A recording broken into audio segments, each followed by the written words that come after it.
After that, Steve, there's not really much that you can go with. You know what I'm saying? So that was how that ended. Yeah. Oh, great story. I didn't know you guys were here. Well, welcome. I told you that, like they came in the living room. Like we're just sitting, chilling, drinking coffee, and a bunch of people walk in.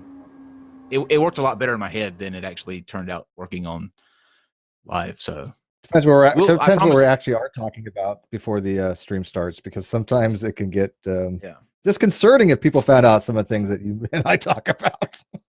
That is true. We should start doing that. The last thing that's said before we switch over to the card is what we'll open up with. The last Tuesday, it would have been you saying Twitter is not used for that. It's for fights like these, which has all kind of context that can go along with it. So that could be great, Steve. See, we'll get this opener. We've been trying to get a good opener, Bob. Bob, see, the problem with our show is that Steve and I can fill like an hour talking back and forth, but we're horrible at what to open the show with or what to close the show with.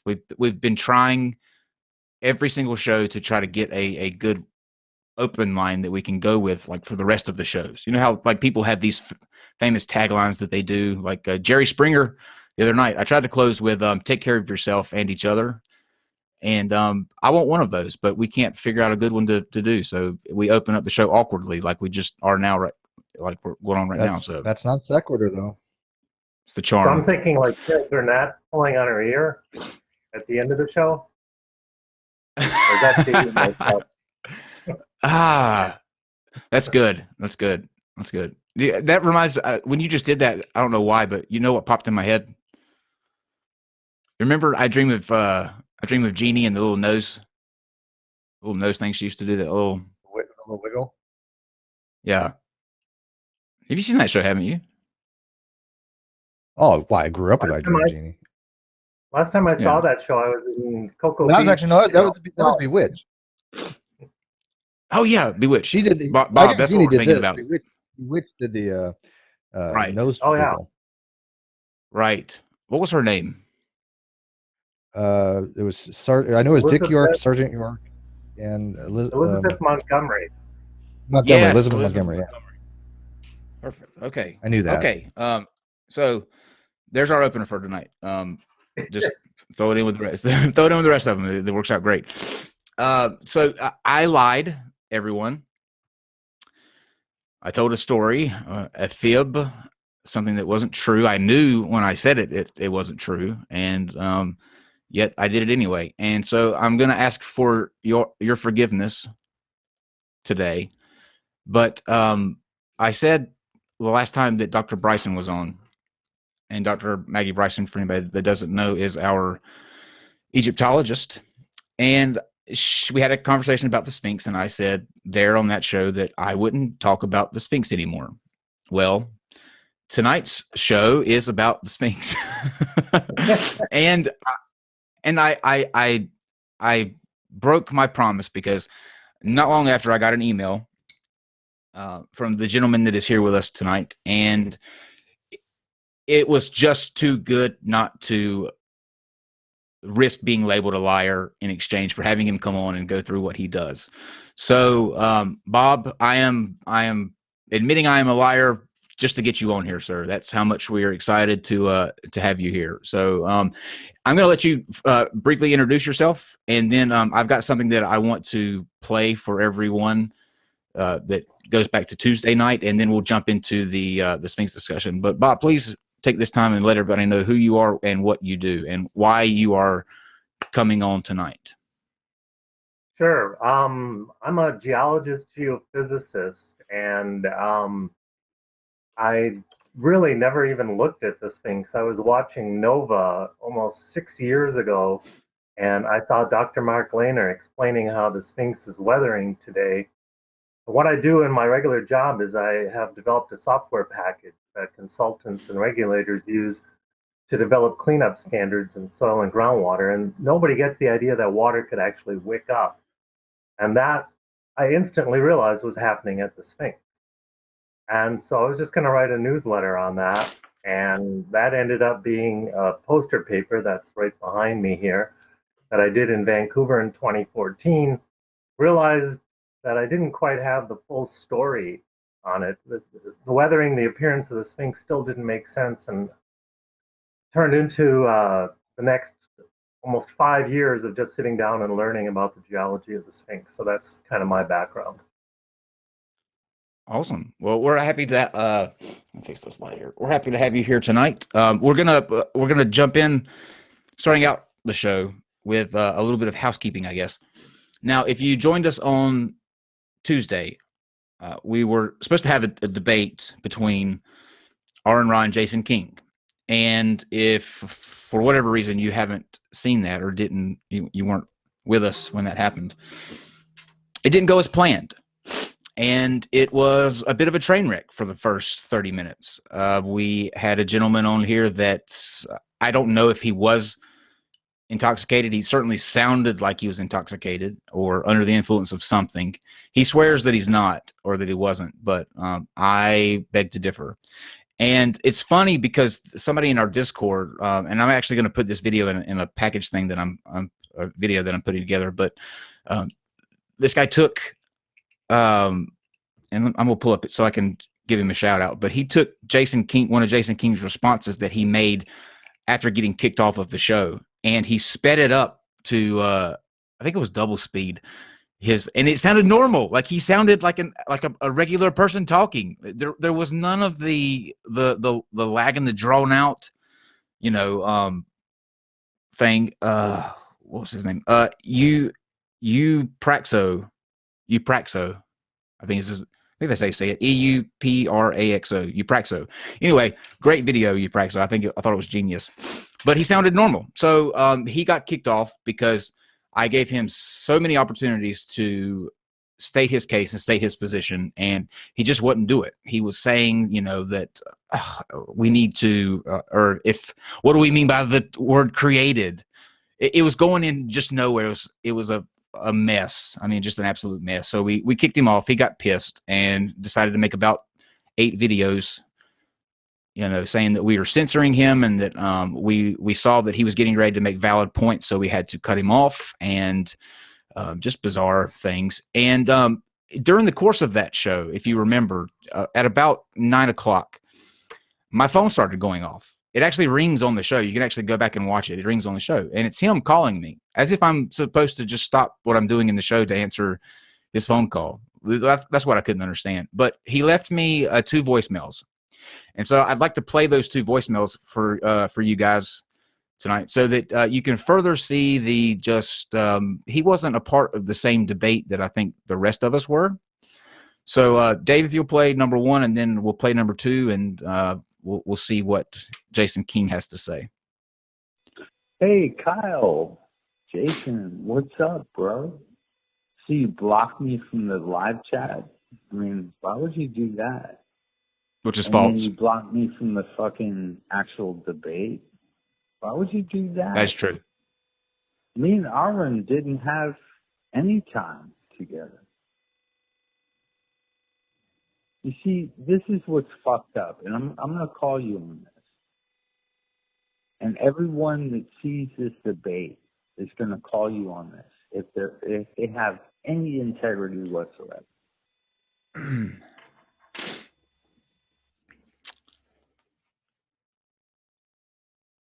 You hear that? Okay, I see. You talk so slow. I'm waiting for him to continue on with something he's going to say. That's the end of the first one. That's the end of the first. Okay. one. So I was waiting for something profound to be said. Now, number two is the best one, and it's about the same length. But Bob, listening to that individual right there, in his speech patterns, and I know we can't say for certain, but if you were to guess, does he sound like he is a little bit intoxicated or not? Somebody that's in their right capacity. Does that give off that vibe to you? Yeah, he sounds like he's a little high at the point where he's trying to speak. Yeah. And I know this for, like, I can say this, if you're just watching it, you can't really, because you don't know what he sounds like normal, but I've talked to the guy on the phone several times and he wasn't like that. I don't know what it was, but okay. So this is the second voicemail, and then we'll be done with Jason King. Hey, Kyle. What's up, man? Jason. I want to tell you something real simple. You violated pretty much a given rule. In debate, you let the principles make the arguments. You didn't. Neither did you. So you fucked up, not me. Kyle. I was like, look, you guys were coming at me all different kind of ways. And I was trying to answer stuff, and then it's like, oh, you're not saying anything, we're going to have to drop you. And, like, I never got a timer. You didn't give me a timer. You didn't say you have 5 minutes left. How many times did I say, I'm going to give you 10 minutes? You give me none of that. You give me no respect. And I'm going to call that out.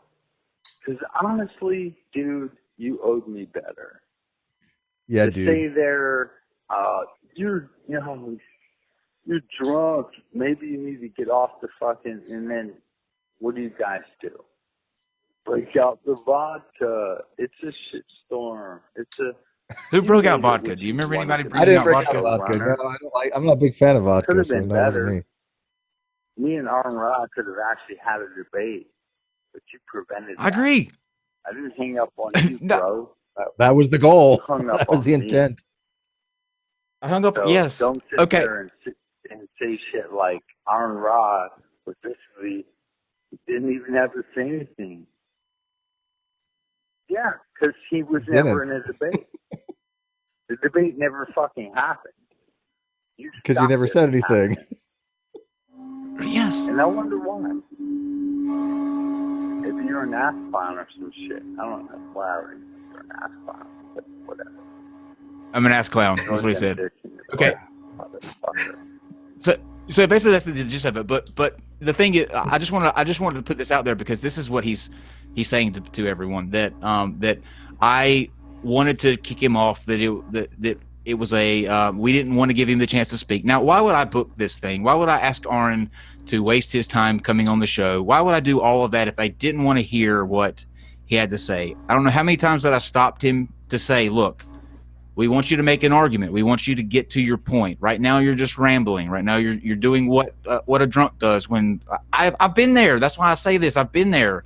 I've been the guy that's really drunk to tell everybody how much he loves them and you know why there's more to the universe than we think. You get into those deep modes of thought, and you think everybody wants to hear about why there's more to the universe than there actually is. But I was not trying to censor him, and I was really respectful to him. I think I went back and watched. I was very respectful to him and tried to get him on track. And what did he do? I was the one that was called the punk ass bitch, if you remember. That was me.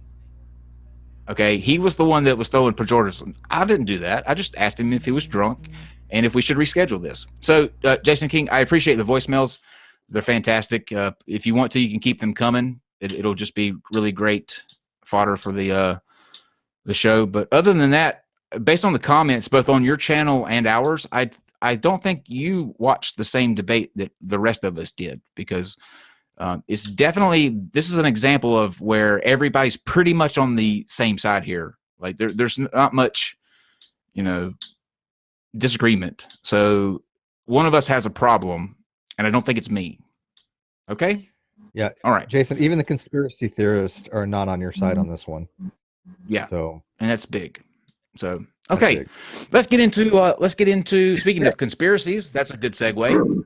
Let's so I don't know if you and Bob and I haven't discussed this in detail. He's coming on. Bob, I don't know if you've seen or heard any of my positions on what I think about the Sphinx. Like its age. No, I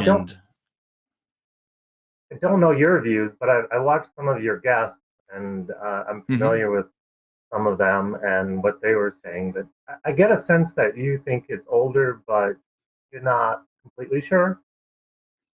Yeah, that's exactly right. And I just want to make this clear too, because the moment that you say, I think that the Sphinx is older than we're being told, people jump straight to, oh, that means you think aliens built it.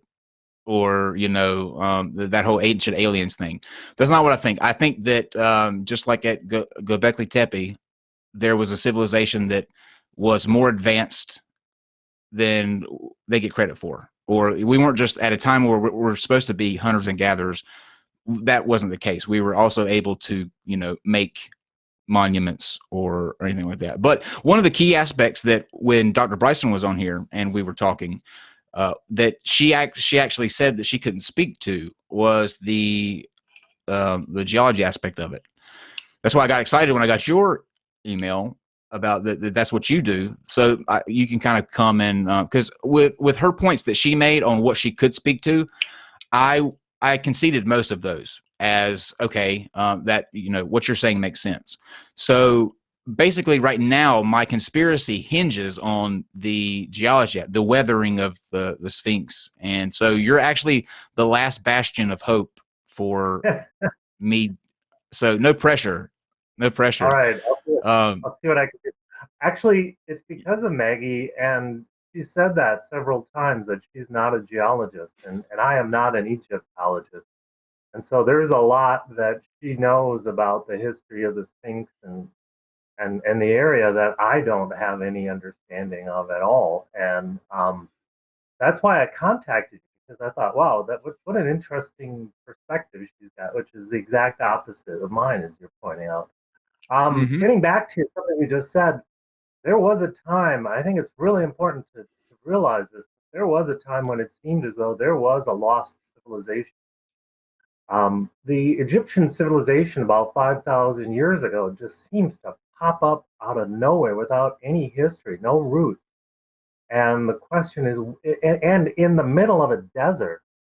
So how does that happen? And it now turns out that we know of the Green Sahara period. And what that was is the Sahara has been switching back and forth between a wet and dry period. And it almost makes more sense intuitively to imagine that there was a lost civilization than that the Sahara was green. It's like, I agree. And it turns out that no, nature exceeds our imagination, and the Sahara was green, and there were people living from about 12,000 years ago until about 5,500 years ago in the Sahara. And it's called the world's largest open-air art gallery. And some of the depictions are very similar to the gods in Egypt, with human bodies, with animal heads, and they even mummified some of their dead. And so all of a sudden now that mystery of where that civilization came from is explained by the Sahara turning from green to desert about 5,500 years ago. Mm-hmm. So and Bob, just to just so you can kind of get a feel from where I'm coming from. Randall Carlson, I think. Do you know who that is? Do you know who Randall Carlson is? Yeah. What do you think about Randall? Let me just ask that first. He's sort of a geologist wannabe. He talks about a lot of things in geology, and he's right on much of it, but then he misses some of those points. It's very easy to do that. I am, when you're self-educated, as I am in a lot of things, it's very easy to suddenly make a very, foolish error, but at the same time, people like him come at it with a totally different view, and sometimes you get some insight just because they're not seeing it in exactly the same way. So I kind of see him that way, but like I know he and Graham Hancock are all about the channeled scablands and that, and they're trying to come up with this catastrophic event about 12,000 years ago, and they're lining up a lot of things at 12,000 years that, according to other geologists, don't line up at exactly that point. Right, and like Graham Hancock, I think goes like too far with some of his with what he puts forth. But with the reason I brought up Randall is because he on I believe it was Joe Rogan's the second time he was on there. He brought an article with him from journal Nature, I believe it was, and he was reading from this journal, and it just kind of clicked for me because he said that there was when the like you were saying, the Sahara Desert was green. That about 10,500 years ago, Lake Victoria had a insane overflow, and it pushed like untold amount of water down the Nile towards where the Giza Plateau is. And anything that would be, or any civilization, for example, that would be on the banks of that would have been wiped out then. So what I, kind of conjured in my head, and you can tell me how plausible you think that would be, but let's say that flood happens. There's no warning of it. It wipes out those people. But those were the people that actually built the Sphinx on that, on that place then. So you get the civilization that's wiped out, and then the Egyptians, kind of stumble into where the Sphinx is and just claim it because it's unclaimed area, and there's already, monuments and stuff everywhere. It makes sense to me. Okay. What do you Well, it's just really interesting. So, as I was just saying, he misinterpreted something. He didn't look at the details.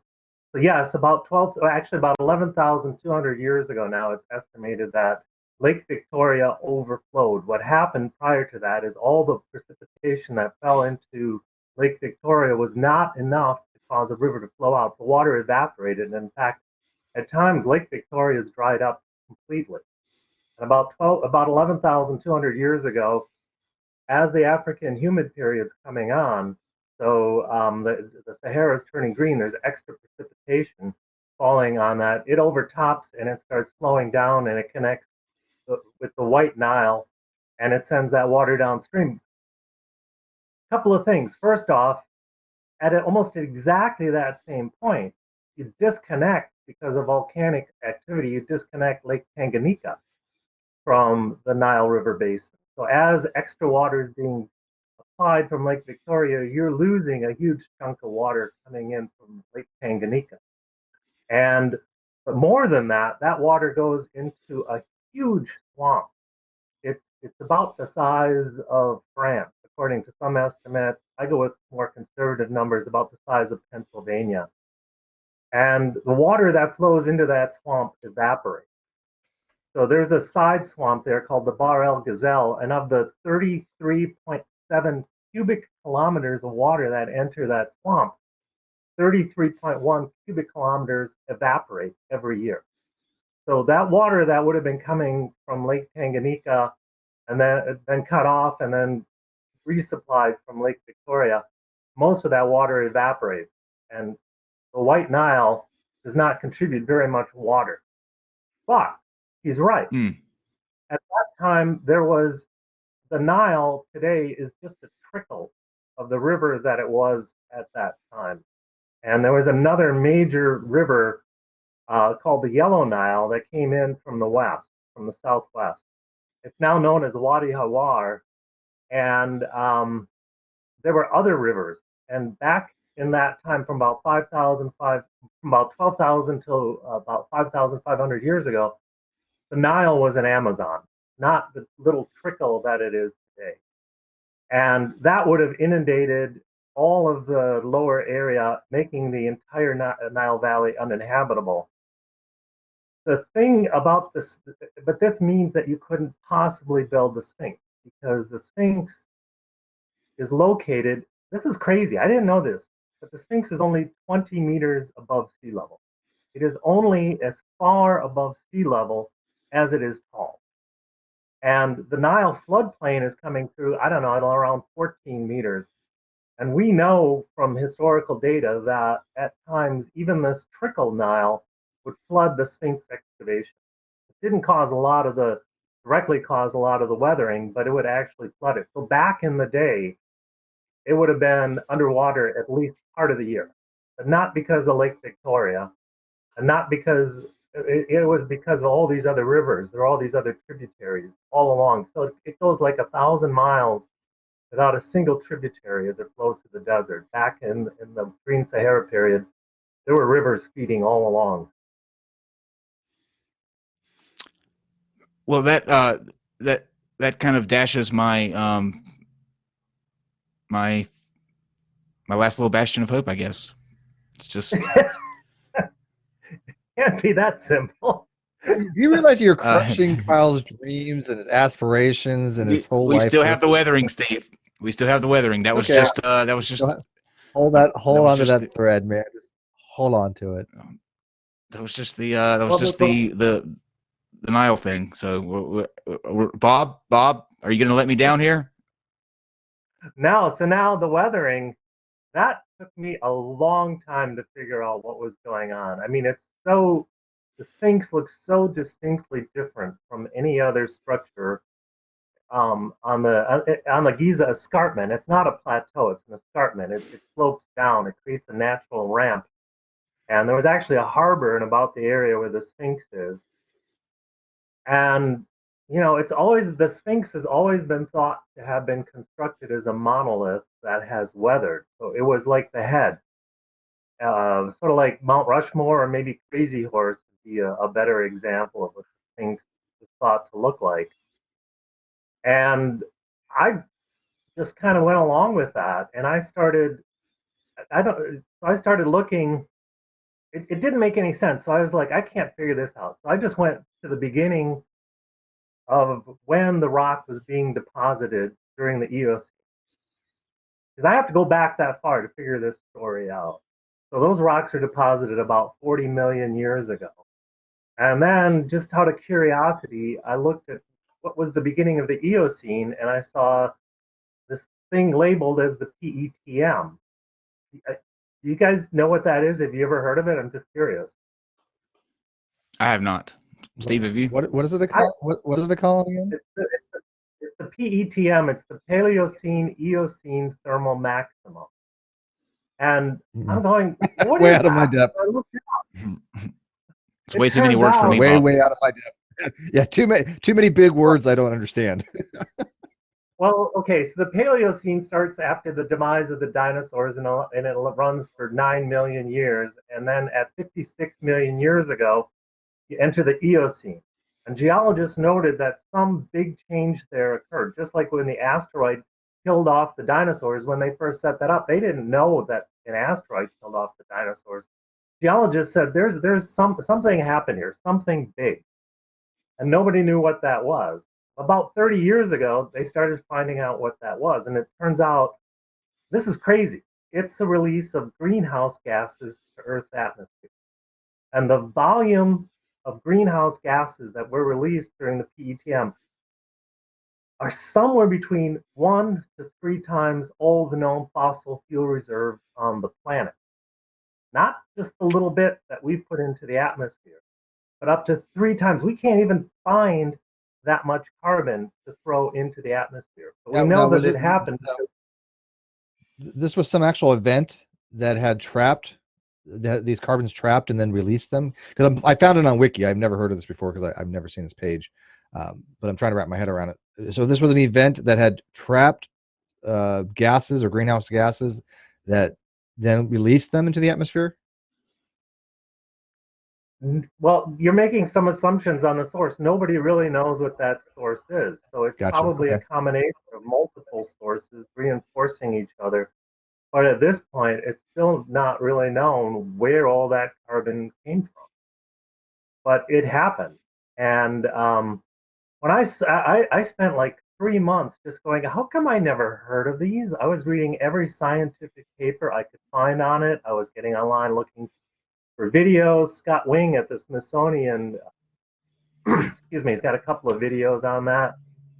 And I was, the whole time I'm going, how come I never heard of this? How come nobody's ever mentioned this?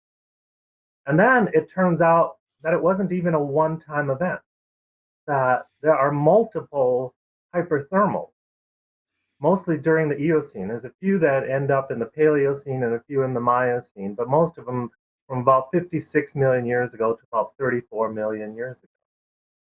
And I was so mesmerized by that. I just kept looking at it and studying it and learning.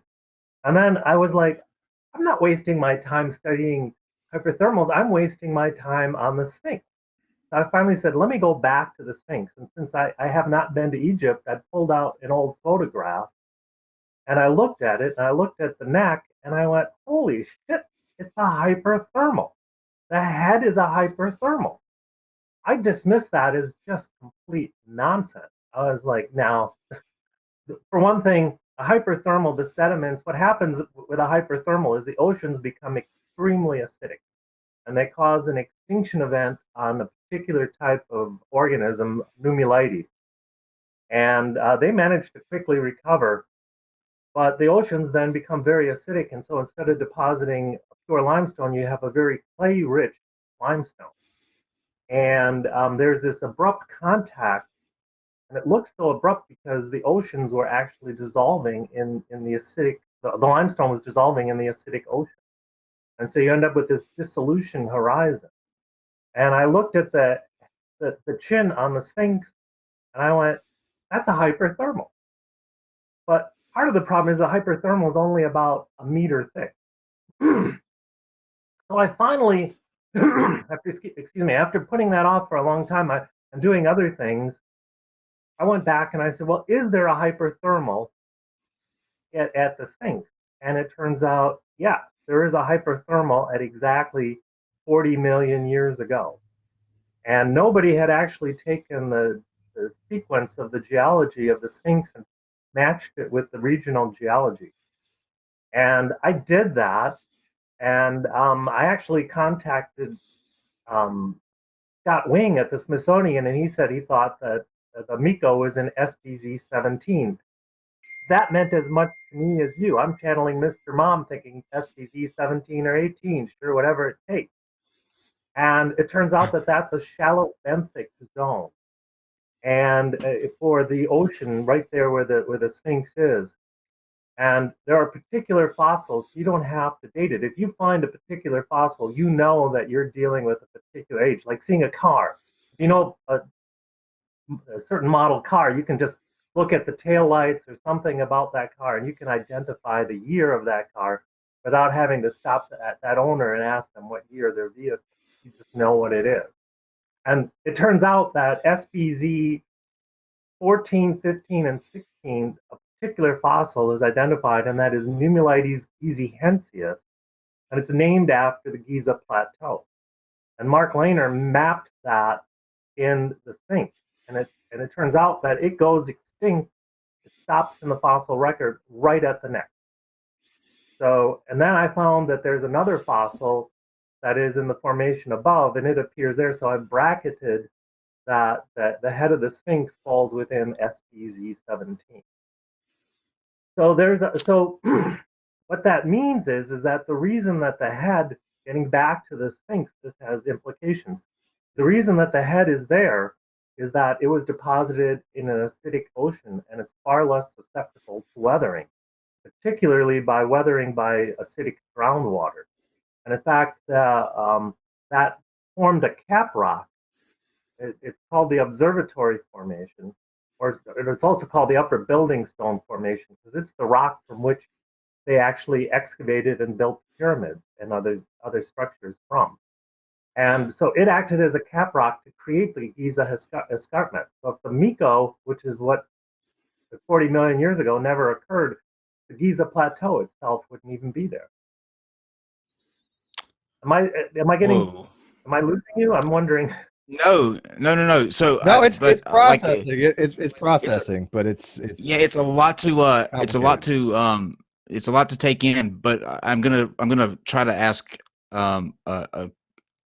this question to see if we can't suss out like the baseline of what you're saying. So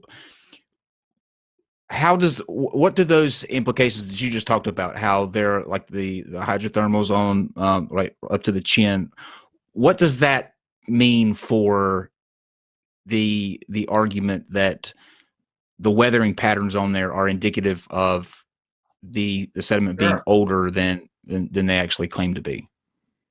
I see the presentation there. Can you go to slide 21? Sure. Because it's all right there. I'm still holding up. Dave. There we go. Okay. Not that one. Elmo. The one where you see the Sphinx. Keep going. Keep going. It's the actual old photo of the Sphinx. There we go. Right there. So what you're seeing there is the core of the PETM. Those are cores that were taken in the ocean, and they were looking to identify where the Paleocene Eocene thermal maximum is. And you see that classic limestone, that's a softer limestone there. And then that gets weathered a little bit in the acidic ocean, and then you get this abrupt contact, and then you get this clay-rich limestone that's forming, and then it takes it about 150,000 years, 200,000 years for all that carbon to get out of the system, and it slowly returns to normal conditions. So that's the classic hyperthermal there. And if you look at the head of the Sphinx, you actually see that right at the neck. You're seeing that abrupt. There's the regular limestone, then it gets into that very soft weathered limestone, and extremely soft, and then this abrupt contact right at the chin, and then you get the harder limestone above that. And one of the reasons I dismiss this whole thing is that the head is way too thick. The hyperthermals, like I say, in the neighborhood of about a meter thick, and that's what I think, like 9 meters for the thickness of the head.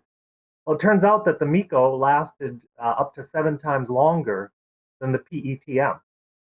And so all of a sudden, they're like, oh, that could explain why the thickness is there, because it was a much longer event.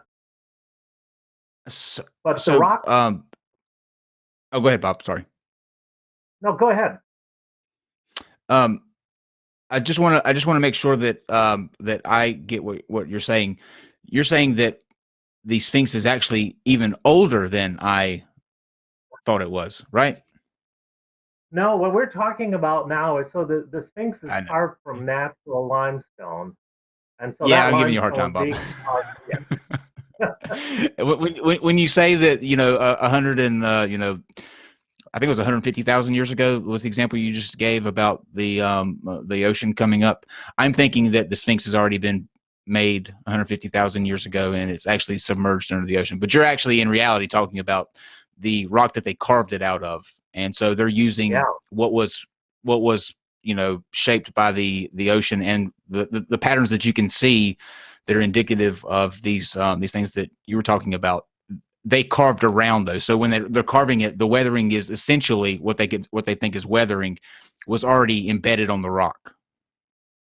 Okay, no. So what I'm saying is that rock, I haven't gotten into when the rock weathered yet, but there was definitely some weathering during the Miko in an acidic ocean right at the neck, and that created an extremely soft layer, and you can see that in that photo. Today, if you went to see the Sphinx, you don't see that. That's been patched with concrete, and it's tapered in, and it looks like, that would be protected. But that also becomes a major problem if you're trying to say that the Sphinx is weathered by precipitation, because the cap rock would have protected it. And yet you've got some of the greatest erosion you can see right there at the back of the neck. And if you're trying to say that it even had a larger head, well, first off, there was never enough high-quality limestone to make a larger head, not a thicker one. And there's fractures in the bedrock. If you look just there in the body, you see there's a fracture that goes through that limestone. And it's very classic for rock to be broken like that. And if you looked at it from above, it would really give the appearance of a broken safety glass. And so the head of the Sphinx was carved from one of those unbroken blocks, and those fractures tend to be vertical, but not perfectly so. And I actually think that explains why the face seems to have a negroid appearance, because it's sort of sloped back. They actually were following the fracture. They could have recarved it, but then they would have made even a smaller head. They were trying to make the biggest head that they could. But so looking at this, the other thing that you have to realize, when I looked at the geology, the African humid period that we talked about earlier, that occurred from 12,500 years ago to about 5,500 years ago, that's just one of many green Sahara periods. At least 230 separate green Sahara periods have been discovered over the last 8 million years. And that cycle is driven by changes in Earth's orbit, the precession of the equinoxes, which so many people really like to talk about. That's a big part of it. The way in which the orbit is modified by the planets pulling on it, and the tilt, the actual tilt on the Earth changes a little bit. So basically what happens now is that the Earth is, the northern hemisphere of Earth is tilted towards the sun in the winter. So our winters are a little, okay. So let me restate that. So let me start with a green Sahara period. So during a green Sahara period, on its closest approach to the sun, the northern hemisphere tilts towards the sun. So the summers are a little bit warmer and the winters are a little bit colder. Today we have the opposite. It tilts away, and so our winters are a little bit warmer and our summers a little bit colder. And what that does is it causes extra air to heat up over Europe. That hot air rises. As it rises, it pulls the moist air over Africa and blankets all of northern Africa with monsoons. So the whole of northern Africa turns green. And so that's why it started right at the end of the Ice Age, about 12,000 years ago, and then it ended about 5,500 years ago. If you're talking about catastrophic events, for humans, this was huge because they had to leave. They were forced out of the Sahara, and they first migrated to rivers and lakes, and then as the drying continued, they concentrated in the Nile Valley. And the Nile Valley became the Silicon Valley of its time. It brought people from all over northern Africa together. And they had to invent a new mode of life. And then they had the farming, but all of that fits in now. There's no gap there. But that green Sahara period, when the Nile was higher, it would follow those fractures like you're seeing behind the head of the Sphinx there. And the Sphinx would have been underwater, like I said. So that would follow, and it would dissolve that. That's how caves are made, is because you take acidic groundwater and it dissolves. And in fact, on the back of the Sphinx, there's a feature called the major fissure. And I loosely use the term cave because I don't think they knew that was there. But I've looked up what's the definition of a cave, and a cave is a void in the rock large enough for a person to enter. So they actually uncovered a cave when they were, because the limestone had dissolved during these green Sahara periods. And that's why they lengthened the body, because they actually, where that cave falls, it's on the north side. Where that falls is right where they'd want one of the rear paws to be. And I'm not the first to say that it's pretty obvious that this feature there. Again, you don't see it. It's filled with concrete and blocks, so you don't even know that it's there. Let me ask a question, Bob. And by the way, the live chat is loving you. They're saying that you're skewering my one of my other arguments that you just tore to pieces right there was that the Egyptians were obsessed with proportions and symmetry. Every statue that you see is, it's perfect on both halves. I mean, they were sticklers about it. And so one of my arguments was that with this Sphinx example, you have the head, which is, I believe it's a quarter, 25% ratio to the rest of the body. It's way too small to be indicative of the Egyptians because they were obsessed with that kind of symmetry. And with you just explaining how, Bob, why did we bring you on here? To crush your dreams, Kyle, to crush your dreams.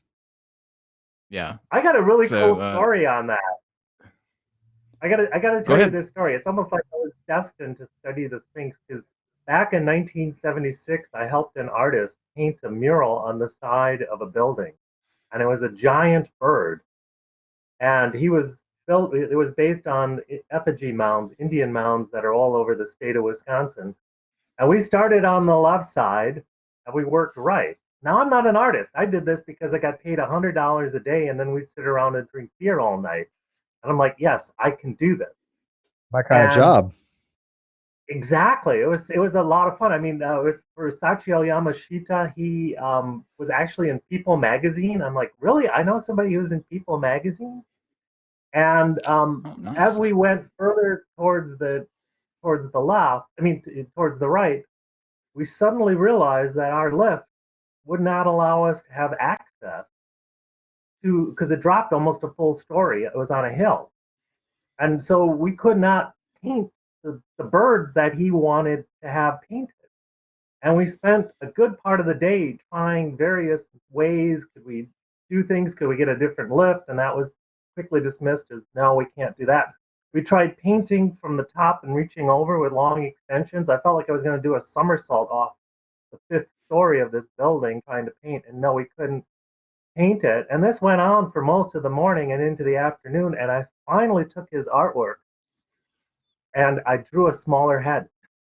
I drew the head that I thought we could make. Damn you, Bob.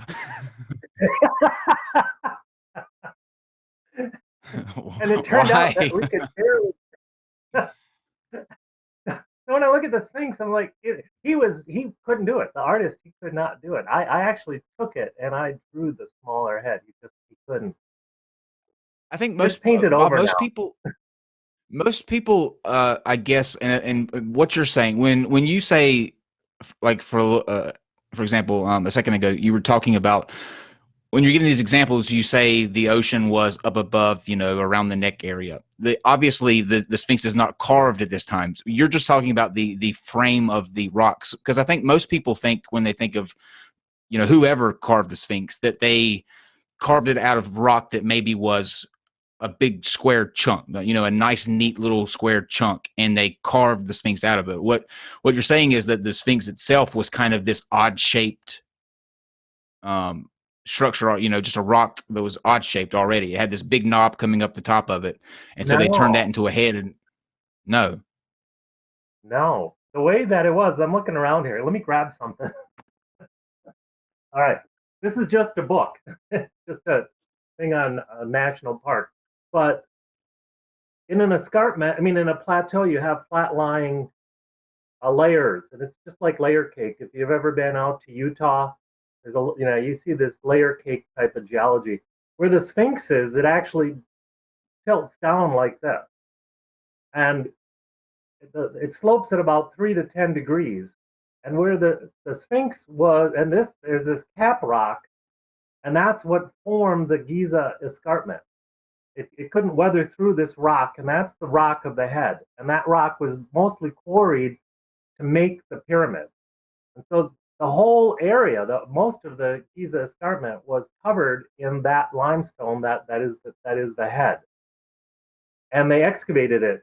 They came along and they want to build the Sphinx. What they did is they created a quarry, and they dragged the blocks out, and they constructed the Sphinx temple directly in front. And so the Sphinx was this remnant, this core that they left in a quarry. So it's below ground. If you were to stand there and look at it, you'd go, it's in a hole in the ground. Only the head appears above grade now. But that's only because the limestone's been quarried away. So it wasn't already, it might have been a little bit higher, but in general, no, it was already, it was just level. It was just, the area was just level. I got you now. Okay, that makes sense. And what they did, this is my take on it. They actually put in a couple of test borings. So when you're a geologist, you get involved in all kinds of things. Oddly enough, even painting. But so to build this, I don't know if you noticed, but there's actually a test boring in the middle of the head. I have no idea how deep that goes. It's got a hatch on the top of it. Mm-hmm. There is also a test boring, and I'm calling them test borings. Nobody else has called them this. Well, Bob, you know what that really is, though, Bob, right? I just want to stop you real quick. That's really the tunnel that you get to the Great Library that's under the left paw. That's the hatch that you use. That's they won't tell you this, though, Bob. They won't tell you this. The Hall of Records, I believe it's called. Yeah. Anyway, okay. So getting to the Hall of Records, let's jump to that for a little bit. Bob, don't Scott went kill me out there. Bob's just destroying me here. Finish him. He performed refractions. He performed refraction seismic, and for that method to work, the velocity of the rock has to increase with depth. If you have a low velocity zone, you cannot map it. I've used that method a lot. He should write a paper on that. I find that more interesting than the Hall of Records, because if he's using, I know he did some tomography, but he didn't do downhole tomography, as far as I know. So I would really be interested how he was able to use that particular geophysical method to identify, and he's identified that the Hall of Records extends 25 meters below the surface. That puts it 5 meters below sea level. So, I mean, I once worked for a company, and they wanted to have a gold mine in Canada, and it was in a swampy area, so they asked us to put together a proposal. The only thing you could do is freeze the rock. Freeze that water, and then they could go in there mine it. Why would they? I mean, even today, that would have been underwater. But what he did not a good place to have a library, I would imagine, right? No. And had they just gone up the hill, I mean, just gone up the escarpment just a little bit, there's fantastic places. They're going to be high and dry. I mean, so these ancient geologists, I'm like, and engineers, I'm like, what were you guys thinking? You're indoctrinated, Bob. You're indoctrinated. Not the spot. You How need much to get is woke, NASA Bob. paying you to say this, and the Illuminati telling you to say this? Nobody's paying me anything. I spent my own money and time doing it. Bob seems to be enjoying dashing my dreams to bits. It seems to be a good time for Bob. I see that. The live chat loves it too. So I want to come. Okay, well, I just wanted. You brought up a really good point. So what Shock did identify is that it's a really weathered limestone at the floor of the Sphinx excavation. And if there's a Hall of Records there, I would ask the question: why hasn't it collapsed, forming a sinkhole? What is keeping that rock up? It's an extremely weathered limestone. He's identified it as that. That has no strength. That would collapse Hopes and into dreams? that hole. Yeah. Faith, baby. So along faith. those lines, I mean, Mark Lehner, when he first went to the Sphinx, he was convinced that there was a Hall of Records. Do you know this? Yeah, he went there fully funded by the Edgar Cayce Foundation. And he spent a lot of time identifying the areas where he did geophysics and all sorts of different things. And he knew that he had found the spot. And he did this with another guy by the name of Matthew McCully. And they then, knowing where it is, they drilled the Hall of Records. And they found nothing but weathered limestone. I don't know why this doesn't get out. Well, I think it's I think it's because the Illuminati, if I had to guess, the Illuminati found it and moved it so that we couldn't discover that that's exactly what. I'm just kidding, Bob. I never thought that, Bob. I never, just to be clear with you, I never thought that there was really a Hall of Records there. I didn't go that far into the conspiracy, but I know that there's a lot of people that do think that and still think that today, because, like you said, the information doesn't get out there with Mark and. Wasn't he in a trance though when he said that? Wasn't Edgar Cayce somehow like? Didn't Edgar Cayce somehow verify or say that there was a Hall of Records in a trance-like state? He was getting the information from some kind of mystical means. Exactly. Isn't that the story behind that? Yeah. And Mark was so sure that he's going to drill that and find that, as did Matthew McCully. What was really interesting is I asked both of them this, and they said within hours. And because I challenged them on this, and they said, all right, within hours to a day at the most, they abandoned the Hall of Records. And I was like, well, that's kind of cool, because now they're acting like scientists. These are young kids who very capable. They put together this, they put together the plan to identify this and do all of that, and almost instantly abandon it. And I was like, they're acting like scientists. I mean, to me, that's like really amazingly cool that they just said, no, I guess it's not there. So the Edgar Well, they had Casey hypotheses. Foundation. They tried to test it, and they couldn't find a way to confirm it, right? I mean, that's how science would work, right? I mean, they did the due diligence to say, okay, we're going to test this idea, come up with a way to try to test it, find out that it's just not the case, and abandoned it, that idea. Yeah. So it's no surprise that Mark went on to get a PhD on the Sphinx, and Matthew McCully is this entrepreneur all over the place. He's really a lot of fun to talk to. He's an interesting person. That's awesome. But let me ask you this, Bob, before we because we still have the from the back end of this, like, you know, the little, I don't know what term you use for, you know, geologist speak, but the wavy patterns that look like streams coming down the side of it. Well, what's the technical term the for Sphinx, that? like I said earlier, doesn't look like anything, and it's that same photo. It's that slide that we're looking at right now. When I said, "Holy shit, there's a hyperthermal," I suddenly went, "Holy shit, I know how the Sphinx was made." And it was looking at this picture. I mean, almost instantly, both ideas hit me. And it turns out that you had to know about all those green Sahara periods. And so this was underwater and it's karst. And so a karst limestone, it's going to widen the fractures. It's also going to follow bedding, and it's going to weaken the bedding. And in places, this rock is so soft you can crumble it in your finger.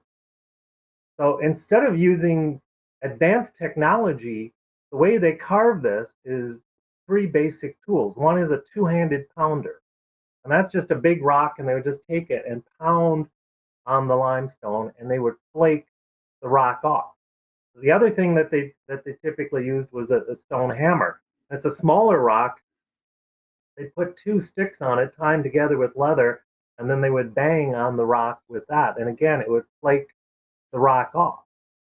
And they only used the copper chisels for detailed work.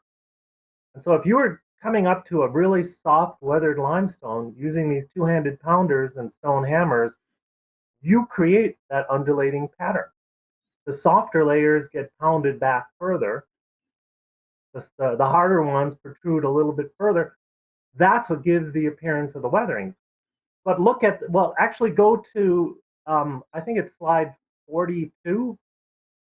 If you go up to, it's like in the 40s. I know I don't have numbers on them, but it's going to be that same picture, but it's going to have a depiction of the south wall of the Sphinx excavation. Okay. Just advance a few. It's like 20 slides or so, so it's gonna be ways ahead. If you stop there, if you look here, if you look on the north side, you can't quite see it, but that's what's the major fissure. Nobody likes to show it because it's this huge gap, but you can get a sense that there's a huge gap, and you can see the three fractures there. So it's the furthest one to the left, but that's what is the major fissure, and that's what caused them to elongate the body. But keep going. This is just one big PowerPoint presentation of misery for me. No, somehow we missed it. Somehow we missed it. Which one? Oh, there, that back. one? No, next one. Yeah, the one prior to that one, David. No, the other way. There we go. Right there. So there you're seeing, basically, it's the same photo of the Sphinx head, and you're seeing that soft layer, and then you're looking at the south wall, and I kind of lined them up. You can see it's the same layers. I couldn't get good pictures. But you're seeing that weathering, what looks like weathering on the south wall. This is my first paper. This is what's behind me. This is what got me involved in this. Without question, what's happening here is shallow groundwater is wicking up and evaporating at the surface. And when it evaporates, the salt in the water accumulates at the surface and just below the surface.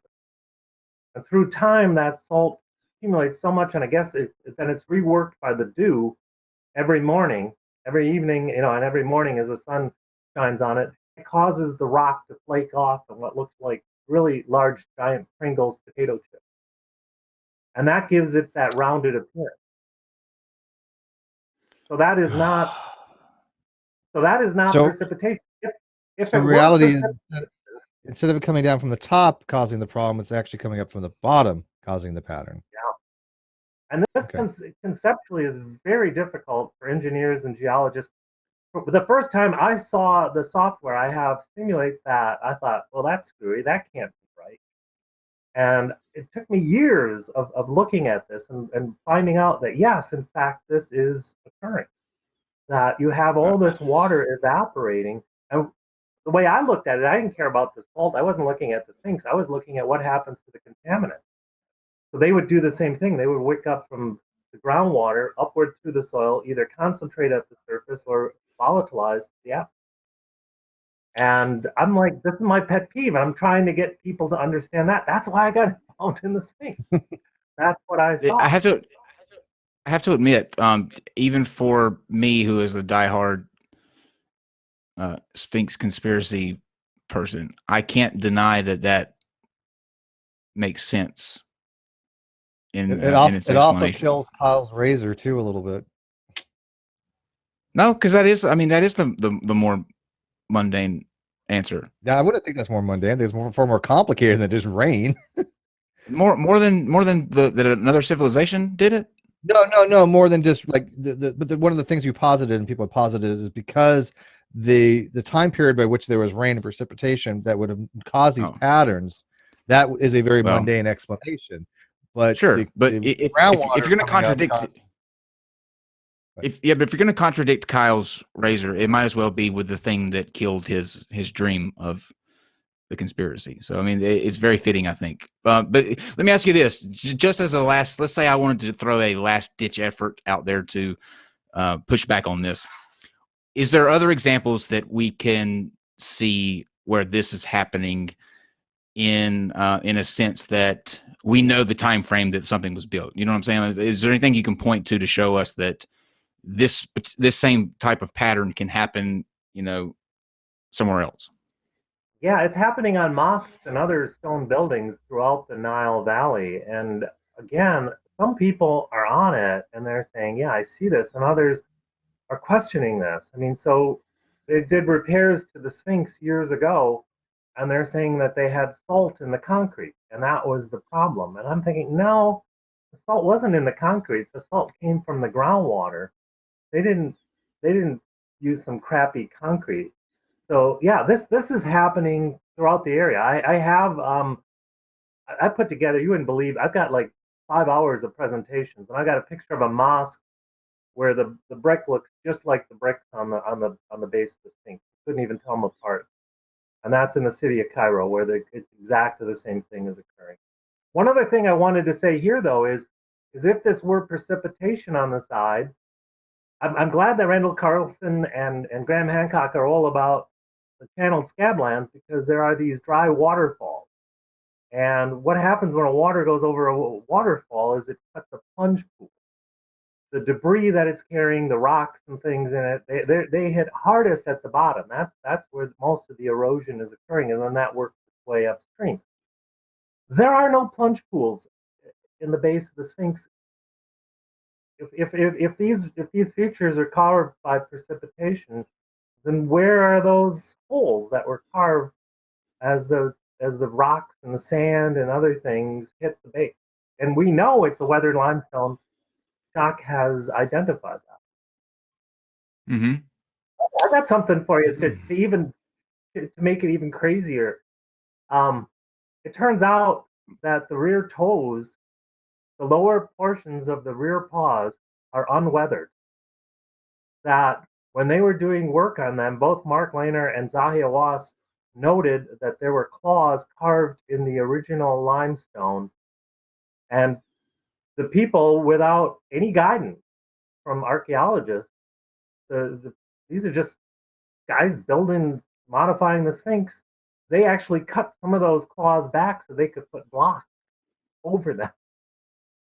So not only is the head not weathered, nobody points out that the rear paws aren't that weathered, and you can't see that today because they're covered with blocks. But it's been reported, it's in Mark's dissertation, that they noted these claws. And what's even funnier now is I think it's the late Lewontian thermal maximum is exposed in the rear pond. I'm like, what, 2 hyperthermals in the Sphinx? I thought it was insane when I thought I saw 1. Now it turns out I haven't done anything with that. I could just say that geologically it looks like that's exactly where it was. Why, Bob, why would they cover them? Why would they cover them up with the blocks? What's the reasoning behind that? Tourism? Just aesthetics, basically. Yeah. Really? Yeah. Interesting. Well, my mind's spinning right now. This is not how I thought it would go. I thought that the geology would be my last bastion, but he actually dissected that pretty quick. I mean, it was effectively. It was quick. Yeah. No, it took me 6 years. Well, yeah. Okay. Not quick for you. You've been waiting on this day, obviously. It has all been leading up to this. But let me ask you this question: Is there any similarities between? And I know there's not that much weathering because the blocks are different, but anything weird or different that you see with the pyramids as well, since they're so close in proximity to each other? No, I haven't really looked at the pyramids. I haven't given that a lot of thought. The only thing that I have, which is from about a year ago now, when they used the muons to identify a hidden cavern. I don't know if you're familiar with that. Oh yeah, absolutely. Absolutely. So I found that really, really interesting because, I mean, as a scientist, you want to be a skeptic and you try to destroy anything anybody else says, and whatever is left standing, if anything, then you go, okay, that's more likely to be true, and you just keep testing it.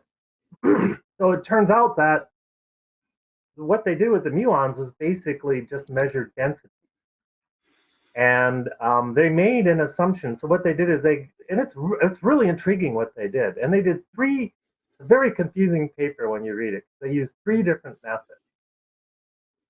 In 3 different ways to identify that particular void. But basically, what they did is they measured the muons, and because they had numerous plates, they could tell which direction they came from. So they could tell which muons had passed through the pyramid, and then they created a mathematical model of what the muons would look like had they passed through a pyramid of uniform construction, with no voids in it whatsoever, and the same density throughout. And based on that, then they found the King's Chamber, and that really popped out. And so did this other area of lower density. But I had an interesting question. I met with Mark Lehner and Glenn Dash about 3 years ago. I went to Boston, and they were really open. They let me come in and explain what I was doing. And I later got an email from Glenn, because he was trying to use ground penetrating radar on the pyramid. And he asked me the question, he couldn't do it because there's so much water in the pyramid. And I said, he asked if I knew how the water got there. And I said, well, there's 2 ways that I think the water would have gotten into the pyramids. The first one being they use water to lubricate the blocks as they drag them. Personally, I think they also put down a layer of clay, and that would be really slick, and that's how they drag these blocks around. And so that would, and there's actually depictions, hieroglyphics of people doing just that with a statue. There's somebody pouring water at the front. So that could be where the water's from, or else the water could have been left over from being flooded by the Nile. But I said in either case, you got to bury it really quickly, because getting back to what I do, once it gets about 30 feet or so, maybe more, 20 feet, any water in the pyramids is just going to stay there for forever. It won't evaporate out. It is stuck there. And so you got to bury it very quickly. So what they're actually measuring, I'm thinking, and I don't know what the contrasts are. I don't know the details on this, but I'm suspicious that what they really measured was just changes in density. And so that hidden cavern really isn't there. They just found a drier spot. And part of it is they're actually pointing right at some granite. Well, the granite isn't very porous. So that doesn't have any water, but all rocks are basically the same density. So except for the water, I don't know. Don't know the details on that, but I suspect that might be what's going on there. That's all You I don't got. think And then? You don't think then, like when Brian Forrester was on here, that could have been the server room that powered the Wi-Fi obelisks? of course. No, the server room is my thing. But Steve, did we not hear on that episode that there were Wi-Fi obelisks? That's a real thing that happened. He just couldn't give us the frequency they operated at, so I was kind of skeptical of that. There were obelisks that sent signals out. Yeah, that's a thing, Bob. That's the thing that happened on here. What was the receiver for those, by the way? Was that like the light bulb thing that they're holding, supposedly, which is not light bulb, but well, flower that they're holding. But what? I made the mistake of asking this question because there was an article that came out in a lot of questions with these guys, Kyle. I know, but I couldn't help it. But there was a journal recently, and I cannot remember the name of it to save my life. I sent it to you, Steve. Do you remember what it was about the magnetic field above the pyramid, or you know how it centers that? Yeah, vaguely. Magnetic. Vaguely. It was a peer-reviewed article that came out. It was a big thing. So I asked him. I said, what is the ramifications for this? Like, what does this mean to a layman that the pyramids are built in such a way that their magnetic field kind of pulls towards the center? And then I got the explanation that the pyramids are a way to center energy, so that the obelisks that were all around Egypt were kind of like Wi-Fi ports. You know how they do those Wi-Fi, you can connect different Wi-Fi boxes together. Tie-ins, I believe is what they call them, tie-ins. But it was a tie-in system almost of energy, and it would just go all the way across Egypt. That was the thing. I got a friend who believes that. I was talking to him last night, and he's convinced it's based on the shapes of the pyramids, that somehow it channels energy. And I said, go tell me in as much detail as possible. Don't worry about boring me. I'm really interested. Of course, I got nothing. Hi, Kai. What was that actually entail? What would that mean to channel energy? I don't know what that actually would physically mean. And when they're saying things like that it somehow concentrates energy into a focus beam, beams it out so people can put it on their hieroglyphic laptops or something, or I don't even know how that would. Know. I don't. Now we found an. I got to tell you, if we found an ancient Egypt laptop, I would be really impressed by that. That'd be cool. Yeah, I was thinking that maybe the Sphinx Temple was like a Wi-Fi, like a cafe, an internet cafe. Wi-Fi hotspot. They had a big old obelisk tower. You just sit with your tablet. Because they originally had the first stone tablet. Yeah, your stone tablet. Go ahead, Bob. Yeah. I thought they were used to store food. Oh, yeah, that too. Yeah, that's granaries, exactly, right? Weren't they? Literally, it's the food pyramid. Where you got... Oh, nice. Okay, I get it now. Oh, the food nice. pyramid. But but Bob, even though you joke, there is a theory out there that these were used to store, like if you have a season that's very bountiful, it's used to keep those foods preserved a little bit. The pyramids have been theorized to be everything from the tombs of kings to I've heard like nuclear power. It ran power to Egypt, or that the Nile used to kind of come through there, and it was used as like a hydro power station. They've been the Nile flow right there. The Nile went past right in front of the Sphinx, so it's moved over about 6 miles. Maybe there's something to that then, but that I think right there, though, Bob, it goes a long way to answer the question with the Nile flowing through there. A lot of people make a big deal about how these blocks were moved to build the pyramid, and I saw a video like a month ago where they put the theory that these blocks were floated down the Nile on like big rafts or boats, and they would just put these blocks on and float them straight down and then unload them off. Because See, okay, well, people have getting people have in their mind that they're carving these blocks out of the quarries and dragging them all these miles to where the pyramids are, and that just doesn't make sense. So obviously that's going to fuel conspiracy, like it was ancient aliens, it was big giants that built the pyramids. But if you have a river that's flowing through there and you can just throw them on a boat, easy. The granite came from Aswan. I think it's like 500 miles away. They floated it down the Nile. 500 miles. There's not a lot of granite, but the granite that they have all came from about 500 miles away. They quarried what they could at the Giza escarpment. When they ran out of stuff there, then they started using a quarry, oddly enough, on the other side of the Nile. So that was about 10 miles away.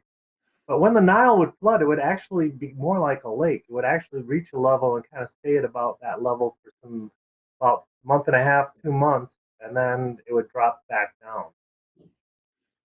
So yeah, they actually floated it across from 10 miles away.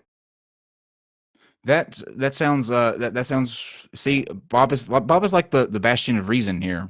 But for you know what I'm talking about, though, Steve and Bob. People thought for the longest time there's these depictions of them dragging. The one mural that pops in my head is there's like a slave person, I guess, pouring out water in front of the blocks. And so the theory came that you have people who are pouring water in sand this entire way from the quarry as they move these blocks to the pyramid. And it just didn't seem feasible. So therefore these conspiracies arise, like ancient aliens or whatever. But if you have a lake or a river that runs straight through there and you can float them down, conspiracy solved, I think. Yeah. I also watched a documentary one time, and maybe he can weigh in on this, where to raise the obelisk, they had an Egyptologist basically lay it like this and then dig a hole and then kind of fill it with water and then kind of put the post in here. And as they kind of filled it with water, the post kind of uprighted, the obelisk uprighted, to show how it could actually, in theory, be lifted up. It's a massive thing by using water to do it. I don't remember the technical details for it, but it seemed plausible. That's fascinating. I was going to say on magnetism, I want to get back to something. If I'm right on the Miko being in the head of the Sphinx, there's a magnetic reversal that occurs within the head. So the magnetic polarity on Earth was in one direction at one point at the start of the Miko, and by the end it switched to the other direction, and that should be in the rock. So these are testable. The other thing, there's actually one other boring I didn't mention. It was put in like the 1840s, and it's right in the back of the Sphinx. And they were looking for, I don't know what, and the rods got stuck in there. They got down about 27 feet. But if I'm right about the rock having weathered prior to being carved to form the Sphinx, then the rock inside that boring should be as highly weathered, as soft as the rock exposed on the surface. So that's a real way of testing it. So I'm trying to come up with ways to test this. So, I've mentioned the fossil that stops just at the neck.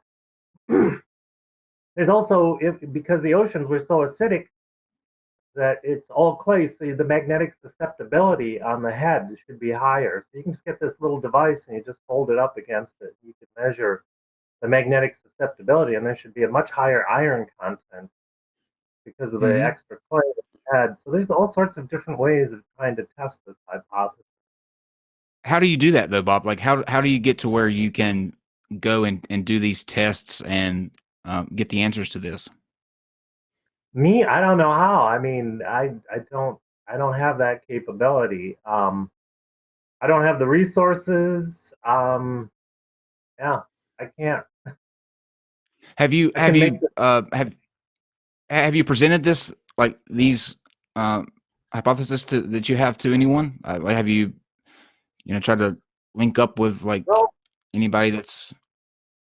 Well, so what I've done is I have 3 scientific papers, and one is saying that I mapped and put the Sphinx sequence such that it matches in and correlates with the rest of northern Africa. And in that, I also identify the presence of the Miko. I have yet to submit that. I have another paper that the Sphinx was actually made as a hybrid. So everyone thinks it was like Mount Rushmore kind of, and I'm saying no, it was blocks from the very beginning. So when they pounded it back, they ended up having cover it with rock, with blocks, and then those blocks are what they actually carved to form the Sphinx. And Mark Laynard discusses that in his dissertation, and Zahi Hawass mentions it, but then moves on very quickly. It's kind of confusing. So it's been said before, but I'm saying no, that my evidence is that that rock was so weathered, and so the appearance isn't weathering. Mark dismissed it, oddly enough, because the rocks, it's really weird. The rocks that they put on when they first built the Sphinx actually matched the contours on the body of the Sphinx. So they didn't have to do that. They could have just sort of left them irregular and just filled them with sand or done something, but they actually fit those contours. They also did that with the granite that they put on to the Sphinx temple, which those blocks, by the way, are not weathered.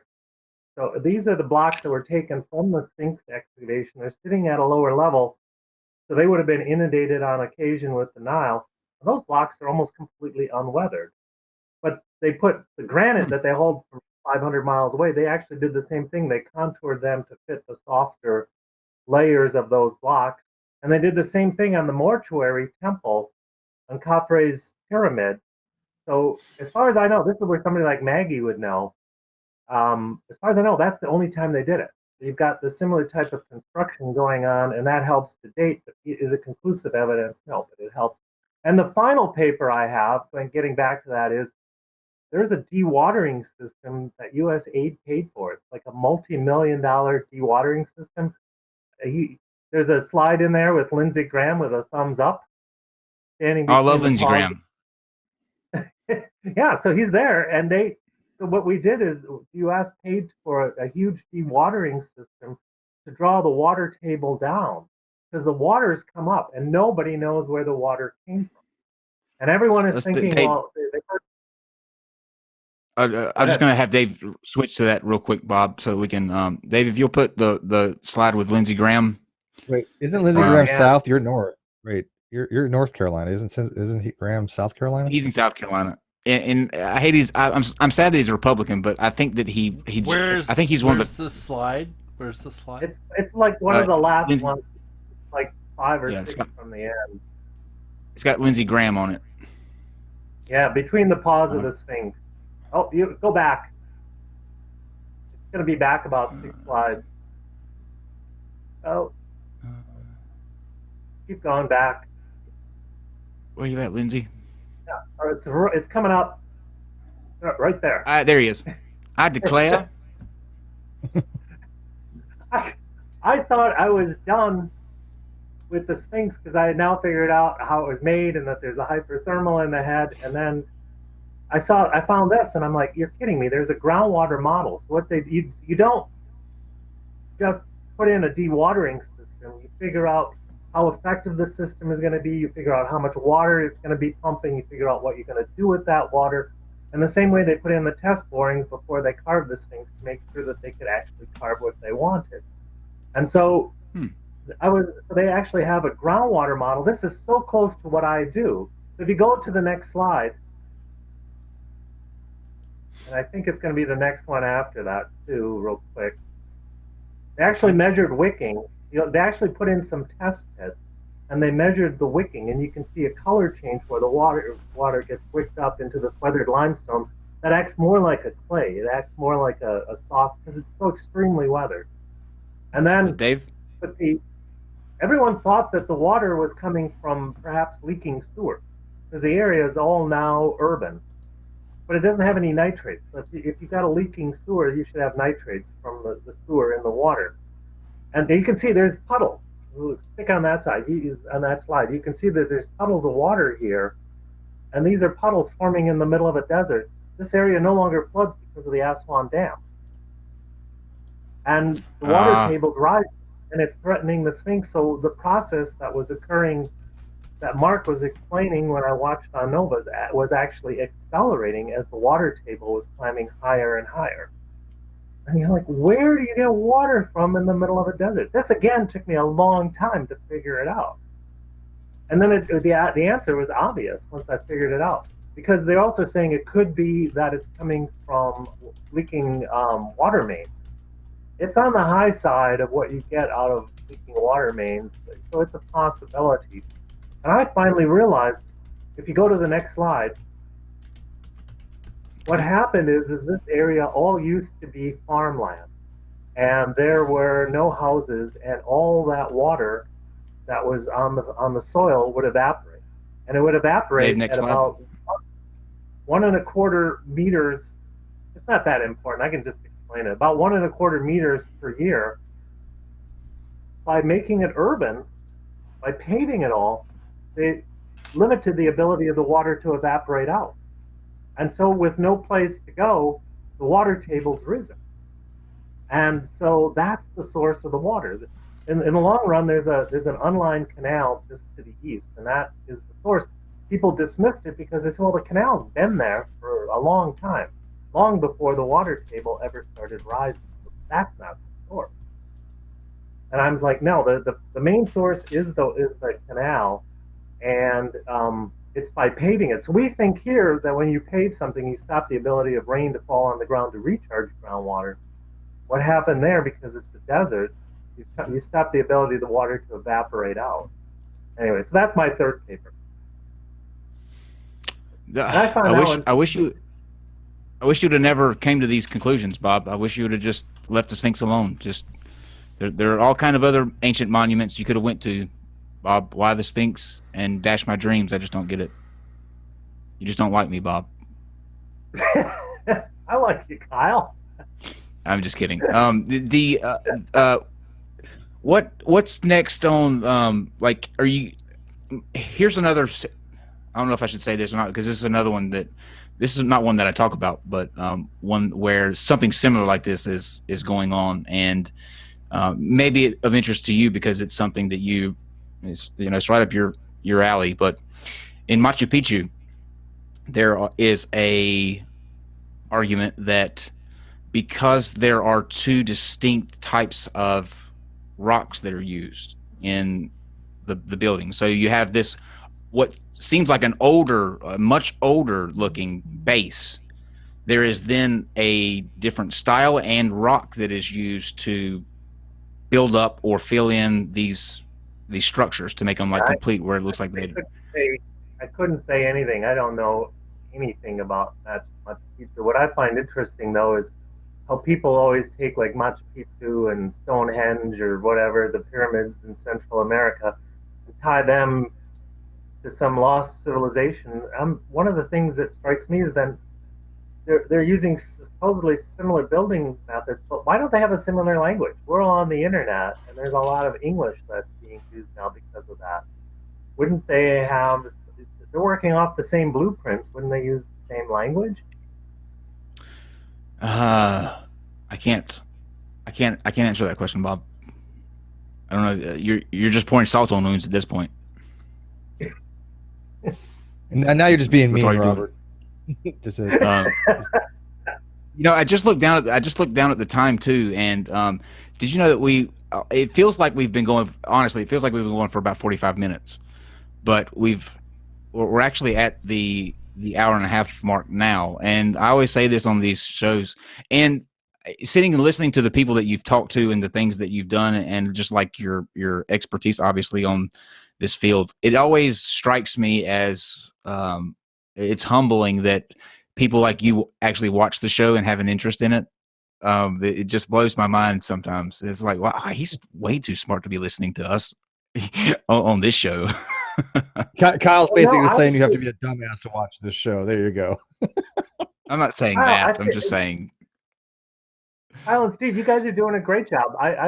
I found it very intriguing, and I mean, like I said, the reason I found your show is I periodically will just type into Google Sphinx and see what comes up, and Maggie's appearance appeared, and I started watching it, and I was like, yeah, I was impressed with her, but I was also impressed with the way you were approaching it, because I can tell that you have a particular interest, but you're open to say, well, whatever, let's just follow the evidence. So yeah, that's Oh why yeah. I contacted.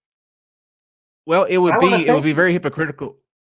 No, thank you. But it would be very hypocritical of me to on episodes that we do about flat Earth or religion, where I'm saying I'm trying to get through to somebody with a idea that they have that may not be correct. Like for example, flat Earth. It would be very hypocritical of me to encourage a flat earther to try to pay attention and listen to somebody who actually knows what they're talking about, and not take that same advice when faced with the same issue. Like in this case, I don't have anything that I hold to that where I'm not open to change my mind, because if the evidence points in that direction, which it does here, and I can honestly say that, like with Dr. Bryson, I can fully admit that. Now, I like the Sphinx conspiracy. I think it's cool, but am I convinced that that's the case now? No. Is it more likely than not that you guys are correct? Absolutely. I can see that, and I don't have any issue conceding that, because I want the things that I've hold to be true instead of just touting around a belief because it's cool. So Kyle said from the beginning this was not a hill he was going to die on if the evidence showed otherwise. I mean, he's never been the kind of person to say, this isn't the case. I say, this is the only way it can be. You can never convince me. The earth is flat, damn it. That kind of nonsense. So I can't be a hypocrite. You know what I mean? I can't be a hypocrite. I can't try to get through to flat earthers because they hold. Well, if we can just convince you now, that we actually went to the moon, Kyle, then all is well in the universe. Yeah. Oh, that's not ever happening. That's not ever happening. Yeah, we did go to the moon. I do believe. I do believe, Bob. Before you think I'm crazy, there was a little bit of a controversy where I had a conversation with a flat earther, and I jokingly, sarcastically said, "Of course we didn't go to the moon." He took it as me being serious and decided to post a video that I am chastising these flat earthers for their conspiracies. Yet I don't think we went to the moon, but I think we went to the moon. He deemed Steve and I, our new names are Lyle and Deceive. So it's, instead of Kyle and Steve, it's Lyle and Deceive. So yeah, but Bob, I'm gonna let you now kind of make any last points that you want to wrap up, whatever you want to say in conclusion to summarize things, and go ahead and and do that. And then along the thoughts that you had, I want to go there, because what gives me, I'm doing this mostly in my head, and I'm not sharing it with people. And when I get a chance to do that with somebody like you, I get to find out what works. Am I reaching you, or am I off on some weird tangent that people are just not getting? And so that was really encouraging on my part, that I was like, oh, you got that. And I was like, I thought I might have to try to explain further. So that was really, really nice to see that I am on the right path, at least in terms of what you are understanding. You're too good, Bob. For me, I think my final thought is I never thought for a moment I would ever look at the Sphinx. I never gave the Sphinx a second thought. I had no idea there was any conspiracy. All I saw was Nova, so I'm probably the least likely Sphinx researcher. So I approached this without any particular bias at all, and just went through it. So I would, the main thing I would do, and I've actually told this to the creationists, I go talk to them here, is you could go do it. Go do the research. People will help you. I'll help you. If you think you've got evidence that says the Earth is younger, then go find it. It's, for me, this whole thing, I mean, like meeting with Mark Lehner and Matthew McCulley. I've even contacted Farouk El-Baz. You guys know who that is? I don't. I do not. He's an Egyptian geologist. You're going to love this. Who trained the Apollo astronauts to study the moon? He trained the astronaut who stayed behind in the command module as the other two are on the ground. He is. I always point out he's so important that on Star Trek: The Next Generation they named a shuttlecraft the El-Baz after him. So I've had contact. That is badass. That's cool. Yeah. So I mean, I've traveled around and I've done things, and I learned things about my software. I learned things about what happens to moisture in the soil that I didn't know before I started all this. So, and I'm going to be doing, the reason I knew all that stuff on the Nile is I got sidetracked on the whole Nile. I ended up on Wisconsin Public Television. I mean, I'm like, how did I end up doing that? And, you just meet really fun people and you're just out there. And I'm like, yeah, do it. I mean, if anybody, there's no one stopping it. Just everyone is encouraging you. It's amazing the help I got from all sorts of different people. So my answer is, you think you got something, everyone will help. It's amazing. I have to say that it's kind of poetic that the individual that had no interest in the Sphinx and didn't set out to study it wound up destroying the person who is all about the Sphinx's conspiracy about it. It's kind of just a poetic justice, I think, that happened here. So the live chat loves you, Bob. We're gonna have to bring you back on. So you're gonna have to come up with a different or a new, some other kind of thing that you want to come on here and talk about in your work that you do. Okay, I have please a really tell cool us. one. I'm going to be doing a presentation on the Nile River explorers, and that story is just crazy. The people involved, and of course, I've got two geologic twists to the story. I already gave one, which is that Lake Victoria was overtopped about 11,200 years ago, and that Lake Tanganyika was part of the system. But there's other things. I mean, that's the really cool. But emotionally, how that comes to play with the people who are looking for the source of the Nile, it's a really cool story. Let's do it. Putting that together. I don't know if you're interested, but I got that. Oh, we're definitely interested. Like I said, the people in the live chat absolutely enjoyed this, so that was really cool. I mean, I knew it was going to be good, and I knew that you were probably going to bring some awesome evidence. I didn't know it'd be that good though, and that very simple. It's when you think about it. I know it wasn't simple for you, but trying to put all this together. But the way that you presented it and everything is really easy to grasp, I think, and it makes sense. So I got a question. The people that are in the live chat, I'm not seeing any comments. I don't know what they're saying. Are you on the? We have a couple of super chats. Go ahead, Steve. They're literally saying, "We love Bob, Bob, Bob, Bob, Bob, Team Bob, Bob 2020." Hashtag Bob. Bob is amazing. Bring Hashtag Bob back. Bob 1, Kyle 0. Yeah. All right. They love you, Bob. So you're a hit. You're a hit.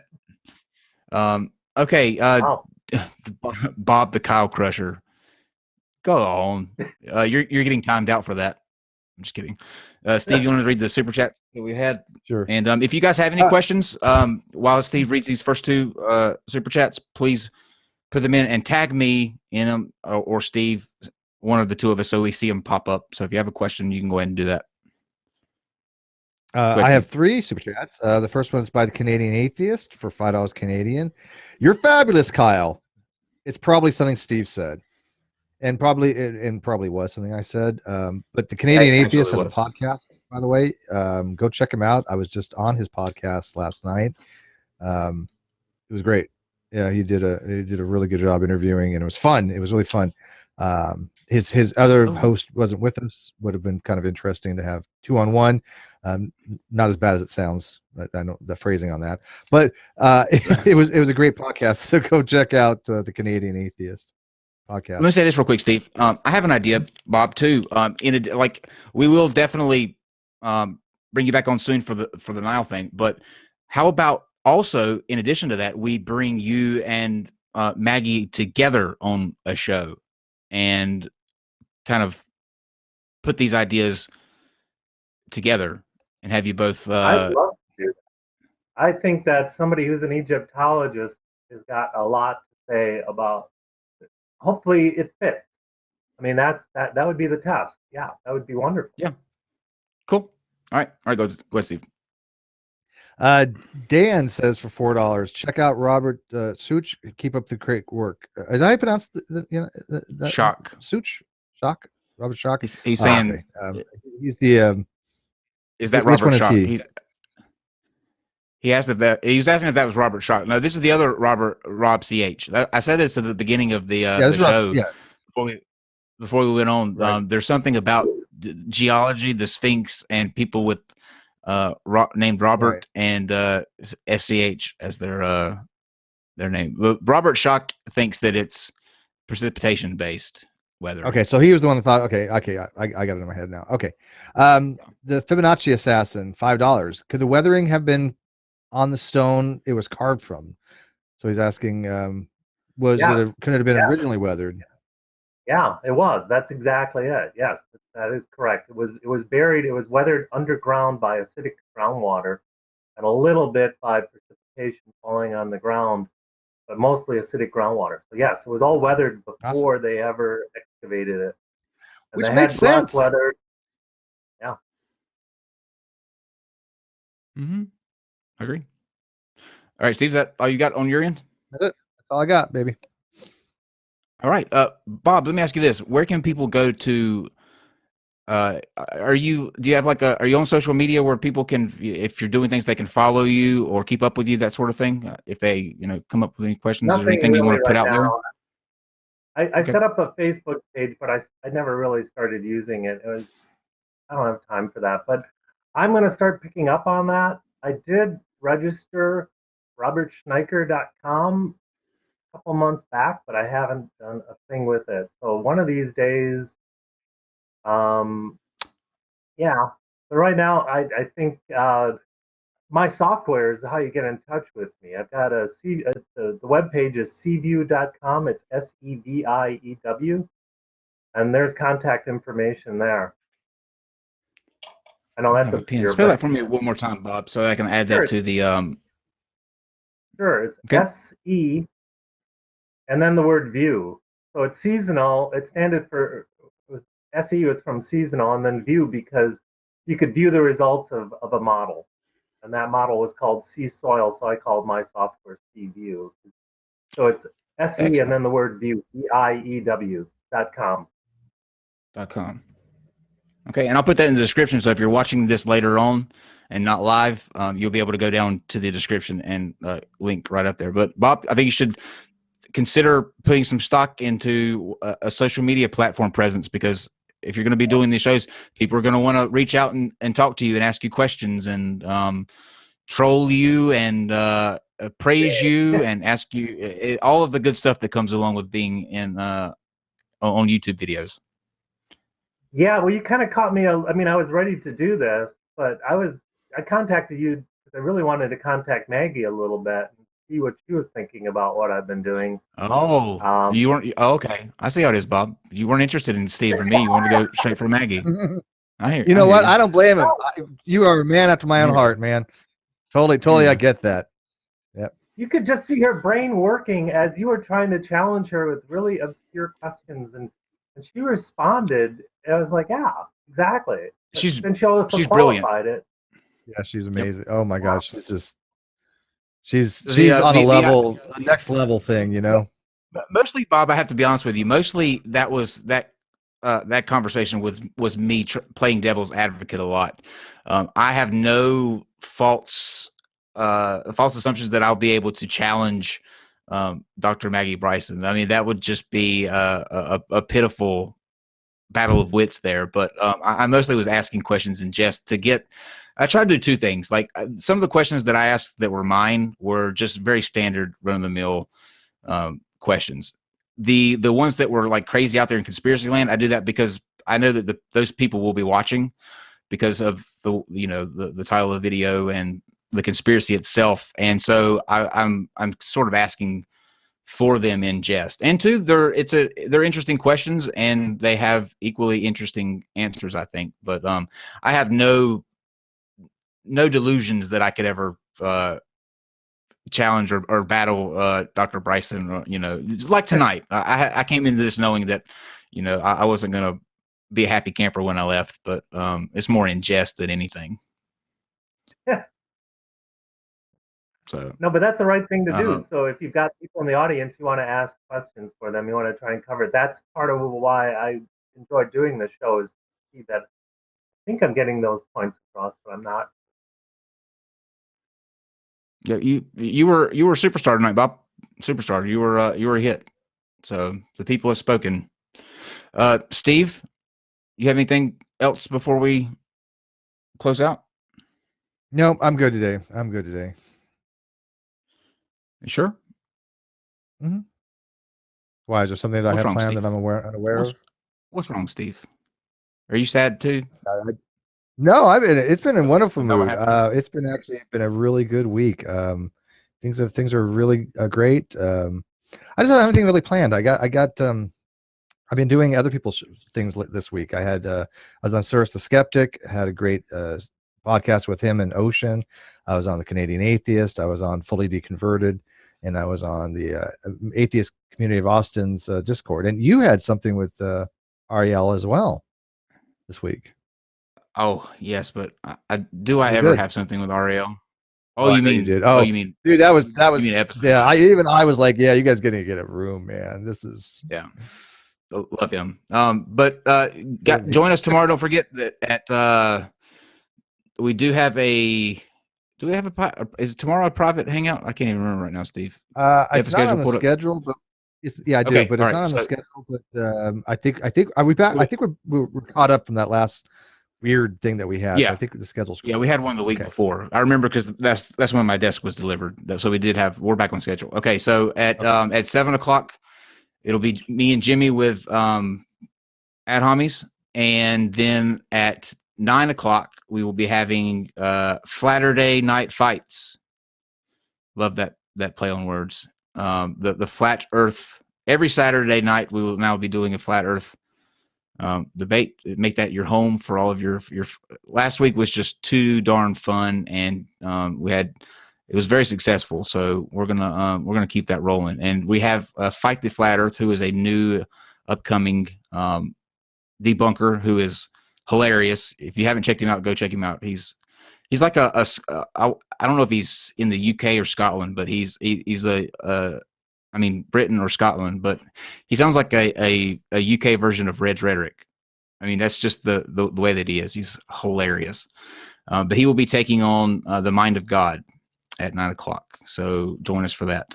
Also, Danny Glass, the guy that tells his 70,000 subscribers to drink turpentine, that it's good for your health, is me and Katie challenged him on the Smoking Nun 2 weeks ago. He actually accepted that challenge, and he will be coming on Sunday to discuss the health benefits of turpentine.